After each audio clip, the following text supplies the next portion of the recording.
So moving on to neonatal resuscitation, and we're not going to get into all the stuff that the neonatologists do. Warm, dry stim, done. Warm, dry stim, yeah. And then what I remember is if you can bag, you can just bag until somebody else who can do better than you arrives. So just keep on bagging. Yep. So basically, once the baby transitions from the womb, these are the questions we should be kind of asking ourselves to determine whether this is a baby who is having a successful transition or they're going to need more help. So is the baby full term? How's the baby's tone, activity? Is the baby vigorous? Is the baby breathing and crying? And if the answer to all of this is yes, then we can just put the baby, warm, dry stem, put the baby with the mom, skin to skin, go into breastfeeding. Yeah, I remember like the NRP, that neonatal resuscitation program. This is like the number one question where all the algorithm diverges, because if you can answer everything is okay here, you're done. You can turn your mind off, basically. Exactly. It'll be okay.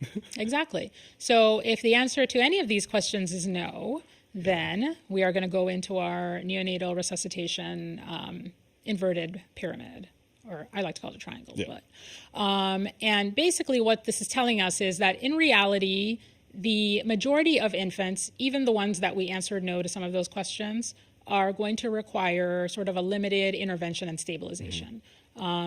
About 10% is quoted of infants will need some sort of assistance with transition, and less than 1% are going to go on to need more intensive interventions. Now, given the number of babies that are born, that's still a high number, but relatively speaking, that's going to be that's not going to be the majority of your babies. So again, we're still going to dry, warm, stimulate the baby. The only difference is this baby we're going to bring to the warmer so that we can basically stabilize them in a more controlled setting.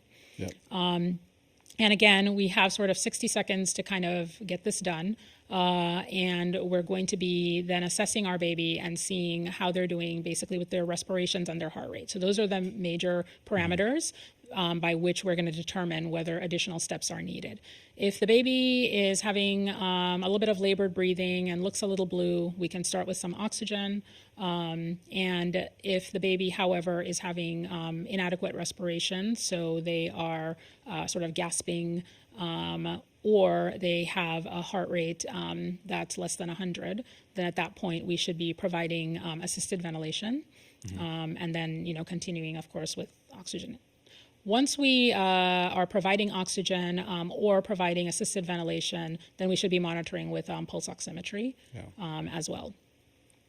And basically, really, if the baby's heart rate does not come up with assisted ventilation, and indeed is decreasing, we're less than 60, then that's a baby who is going to be needing compressions. And if you're at the point where you're going to give compressions, then having intubation with a controlled airway is going to be the way to go, so that you can coordinate compressions with ventilation. I really like the triangle, because I think it also represents the amount of focus and time proportionate that you should really be doing a lot of this stuff, because whenever I talk with my wife, the neonatologist, she always talks about how the respiratory is the biggest thing. And it's like you just got to give it just a little bit more time, because they're remarkably, all those ones who have low APGARs and you have to intervene for some resuscitative procedure, it's like sometimes you want to just do everything at once and like start a line, put in an umbilical line, and then you could fluid bolus and epinephrine, all that stuff. But really,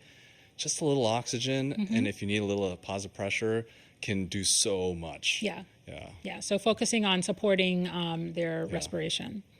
And that being said, we can sort of move on to make sure that we mention what the recommendation currently is about a baby who comes out with meconium staining.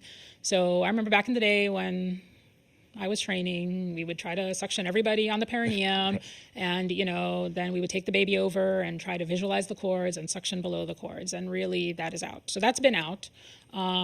But really, if a baby is born in meconium stained fluid, if the baby is vigorous, is doing everything on his own in terms of activity and respiratory effort, then we're doing routine care. So again, stim, dry, warm, skin to skin, and he or she can go with mom. If the baby has poor tone or inadequate respiratory effort, then we are going straight to our neonatal resuscitation algorithm. And again, we are not going to put aside the provision of positive pressure ventilation in order to attempt to visualize and suction below the cords. You're going straight down your algorithm, making sure that we get some effective respirations into this baby to see if we can get the heart rate up and get the baby more vigorous. So again, routine intubation with tracheal suctioning is not recommended. And you may get there if you get further along in your algorithm, but that should not delay the provision of positive pressure ventilation in a baby who requires assistance with respiration. Sounds good.